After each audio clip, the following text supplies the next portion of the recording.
So, this is Cody's digital power supply with the Model 3005 DT. The problem is that the voltage value is unstable, fluctuating. So, if we set it at 19 volts, for example, it will change by itself even if it is not touched or connected to a load.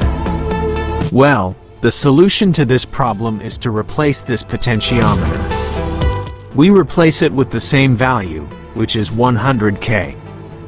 This potentiometer is prone to damage because it is often turned when changing the voltage to the desired value.